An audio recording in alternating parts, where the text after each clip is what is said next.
everyone, how are you doing? I hope you are doing fine. I'm so very happy to meet you again even though in this kind of situation. Okay, today we will learn science, so please prepare yourself, prepare your textbook, notebook and your pen. Are you ready? Okay, let's start now. Nah, saat ini kita akan masuk pada materi yaitu tentang satuan baku dan satuan tak baku. Nah, seperti apa satuan baku dan satuan tak baku? Kita akan membahasnya. Satuan baku ini merupakan satuan yang ditentukan secara resmi dan jika digunakan untuk mengukur, hasil pengukurannya itu selalu tetap. Jadi hasil pengukurannya itu selalu tetap ya.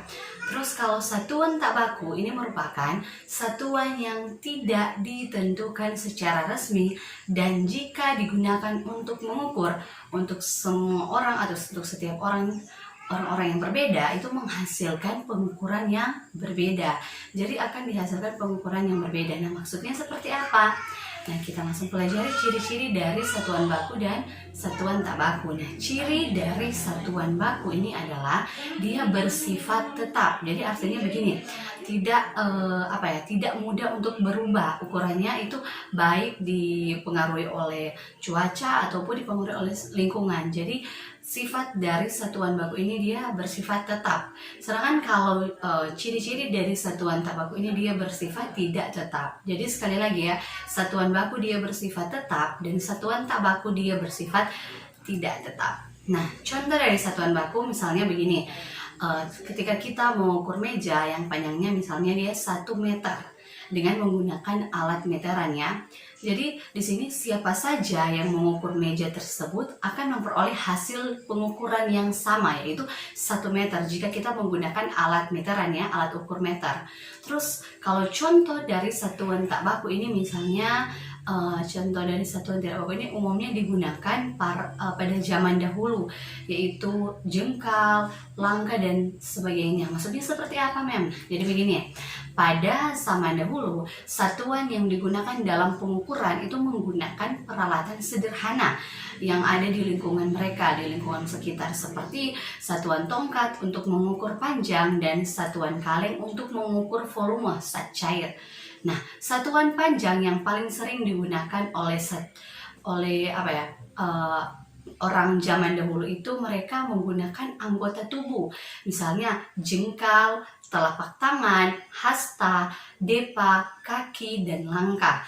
Nah, kalau untuk mengukur benda-benda yang kecil atau berjarak dekat itu digunakan satuan telapak tangan, jengkal, hasta, depa, dan kaki. Kalau untuk mengukur benda-benda yang lebih besar atau berjarak jauh itu digunakan satuan langkah.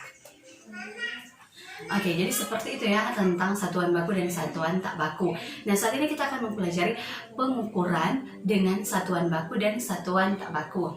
Nah, di sini setiap besaran itu selalu diikuti dengan satuannya, ya kan? Setiap besaran ini selalu diikuti oleh satuan karena besaran ini selalu dia tetap ada satuannya ya, berhubungan, saling berhubungan. Nah, besaran dan satuan itu diperoleh dari pengukuran. Nah, mengukur suatu besaran itu berkaitan erat dengan alat ukur yang digunakan. Berbicara tentang mengukur, apa itu mengukur? Mengukur adalah kegiatan membandingkan besaran yang diukur dengan besaran sejenis yang digunakan sebagai satuan. Nah, untuk lebih jelasnya nanti sebentar Mem akan kasih kalian tugas, yaitu kegiatan kalian untuk mengukur dengan satuan baku dan satuan tak baku. Nanti Mem jelaskan sebentar ya. Oke, saat ini kita lanjut dengan materi pengukuran besaran pokok. Nah, kita masuk pada poin yang pertama yaitu pengukuran panjang. Karena panjang ini termasuk dalam besaran pokok kan. Jadi poin yang pertama yaitu pengukuran panjang. Pada umumnya, alat yang digunakan untuk mengukur panjang dalam kehidupan sehari-hari itu adalah penggaris, jangka sorong, dan mikrometerskop. Nah, untuk mengukur benda-benda yang berukuran relatif besar itu bisa kita gunakan penggaris. Dan untuk benda-benda yang berukuran kecil kita bisa menggunakan berukuran kecil dan memiliki diameter, kita bisa menggunakan jangka sorong. Dan untuk benda-benda yang berukuran sangat kecil kita bisa menggunakan mikrometerskop. Nah, kita masuk pada poin A di sini, pengukuran panjang dengan penggaris. Nah, Penggaris yang digunakan dalam pengukuran itu ada beberapa macam atau ada beberapa jenis ya, yaitu penggaris lurus, penggaris siku, dan penggaris gulung atau meteran gulung.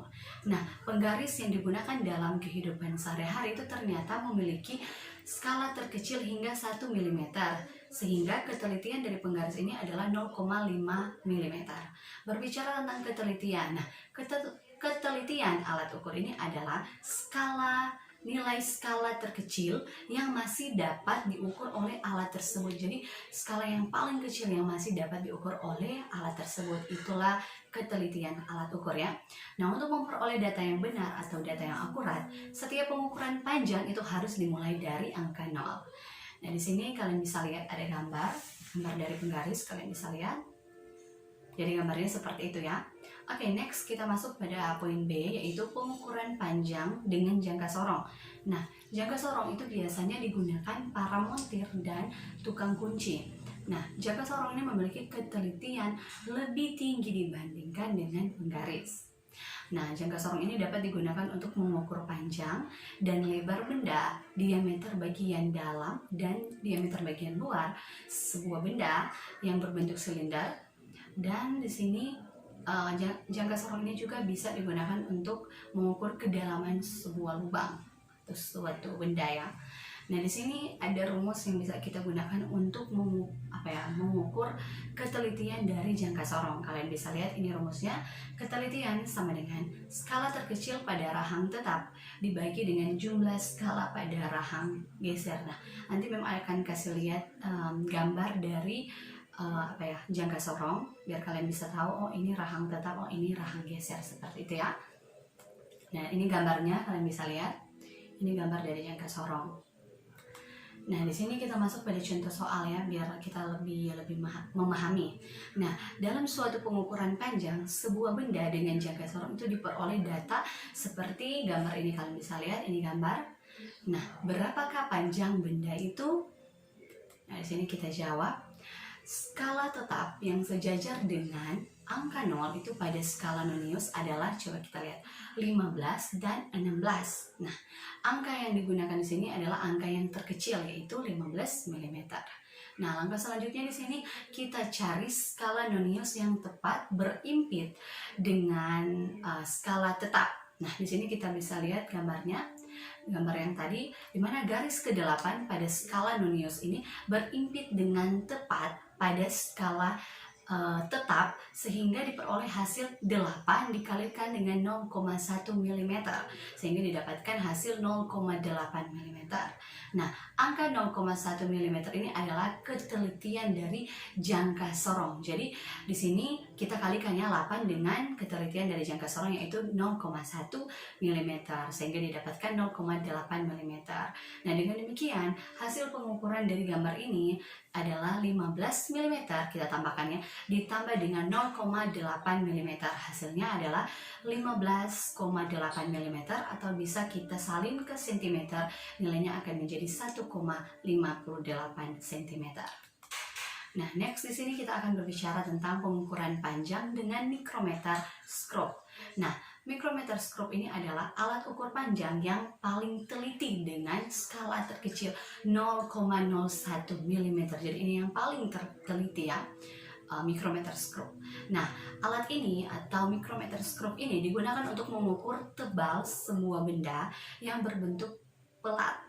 Nah, lembaran atau mengukur diameter kawat. Jadi alat ini bisa digunakan sekali lagi ya untuk mengukur tebal suatu benda atau sebuah benda yang berbentuk pelat, lembaran, atau mengukur diameter kawat. Nah, micrometer scope ini biasanya digunakan para teknisi peralatan listrik untuk mengukur kumparan atau lilitan kawat. Jadi micrometer scope ini biasanya digunakan oleh para teknisi peralatan listrik ya, pokoknya yang ada di bidang listrik. Nah, bagaimana gambar dari micrometer scope? Nah, ini gambarnya, kalian bisa lihat. Oke, seperti itu ya gambar dari micrometer scope. Kita langsung saja pada contoh soal biar kalian tidak bingung.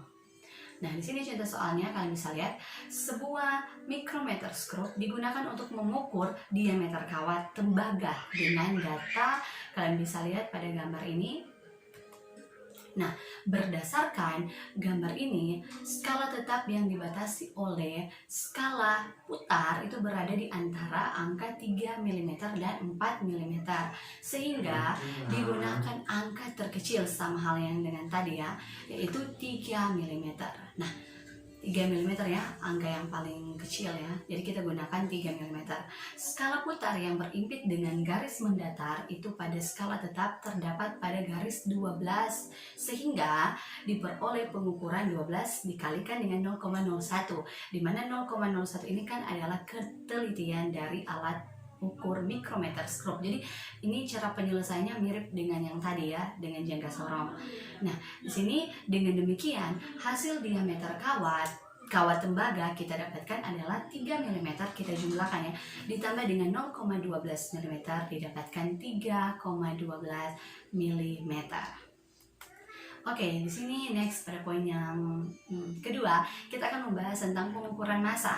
Nah, massa sebuah benda itu diukur dengan neraca atau timbangan, di mana neraca yang digunakan oleh masyarakat itu diantaranya neraca 3 lengan, neraca 4 lengan, neraca pasar, neraca dacin, dan neraca sama lengan.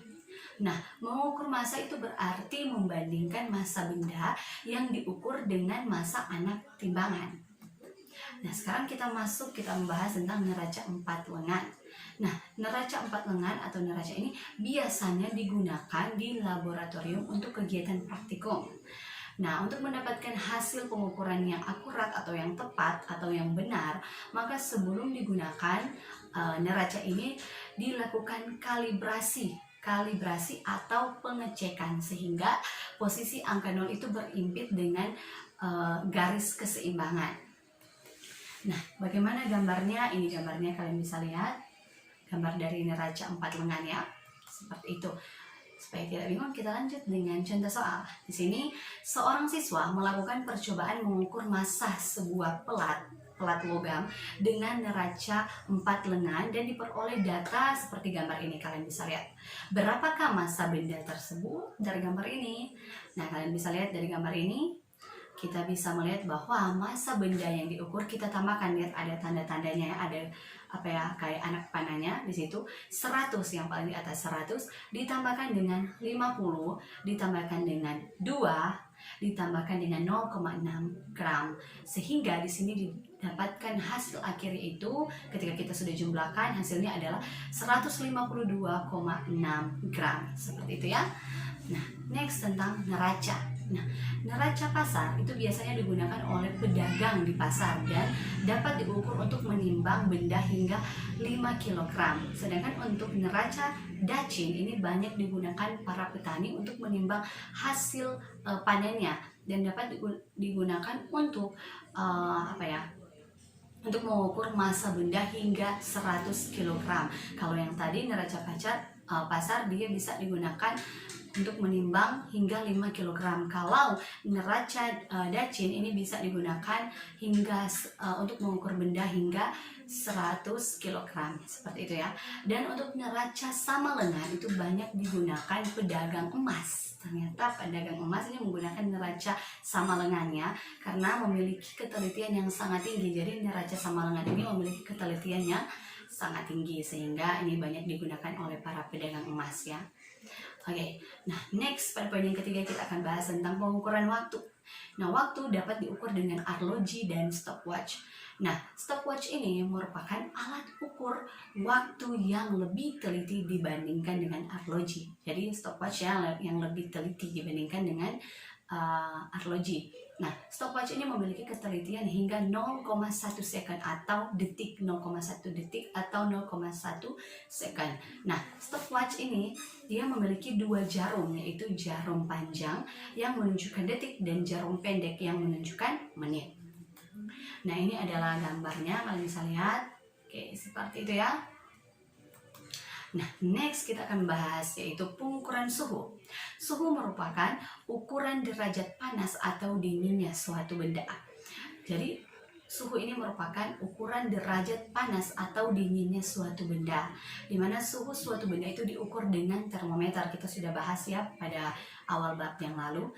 berbicara tentang termometer, termometer ini sering kita jumpai atau apa ya, dalam kehidupan kita sehari-hari. Jadi termometernya sering kita jumpai dalam kehidupan sehari-hari, dan kalian harus ketahui bahwa termometer yang sering kita jumpai itu ada termometer klinis yang digunakan untuk mengukur suhu tubuh, dan termometer laboratorium. Artinya kalau laboratorium berarti termometer yang biasa digunakan di laboratorium untuk praktek ya, seperti itu. Nah, ini gambarnya kalian bisa lihat. Oke, seperti itu ya.